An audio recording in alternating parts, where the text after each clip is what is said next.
কেমন আছো সবাই? আশা করি ভীষণ ভালো আছো, সুস্থ আছো, আর তোমাদের ভালোবাসায় আমি অনেক অনেক ভালো আছি। তো আজকে আবার অন্য একটা ভিডিও নিয়ে চলে এসেছি।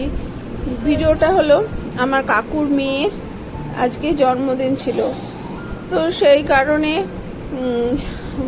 একটা জাস্ট ও কিছুতেই মানে ওর জন্মদিনটা পালন করবে না, ও ক্যামেরার সামনে আসবে না, কিচ্ছু না। তো জোর করে একটা কেক নিয়ে এসে যাই হোক ওকে দিয়ে কাটানো হয়েছে। তো কেকটা নিয়ে এসেছে, ওর একটা বন্ধু ওকে সারপ্রাইজ গিফট দিয়েছে কেকটা, তো ও কিছুই করবে না। সেই জন্য ওর কোনোভাবেই প্রস্তুত ছিল না, যার জন্য ক্যামেরার সামনে আসতে পারছে না। আর আমরা তো জানি না যে কেকটা কাটিং করবে। আমি তো পুরো নাইট ড্রেস পরে ক্যামেরার সামনে আসার মতো চেহারাতেই নেই। যে অত স্টাইল করে ভিডিও করে সে একদমই বিনা মেকআপে বিনা ফিল্টার ছাড়া কি যে চেহারা, সেই চেহারা নিয়ে ক্যামেরার সামনে কি আসতে পারে? তাও ভাবলাম একটু জোর করে আসি ক্যামেরার সামনে, তাই চলে এলাম। তো আমার পুচকু তো ও মনে করছে ওরই আজকে বার্থডে, বোনের বার্থডে সেটা ওর মনে করছে যে ওর মাসির বার্থডে, ও মনে করছে ওরই বার্থডে, ওই কেক কাটবে। কেক কাটার জন্য ও তো পাগল হয়ে যাচ্ছে, শুধু জিজ্ঞেস করছে কেক কাটবো, আমি কেক কাটবো। আর সাজাতে পারছি না, কেকটা আমি সাজাতেই পারছি না, ও সাজাতেই পারছে না যে আমার ছেলের পুচকুর জন্য। ও বলছে কখন আমি কেকটা কাটবো।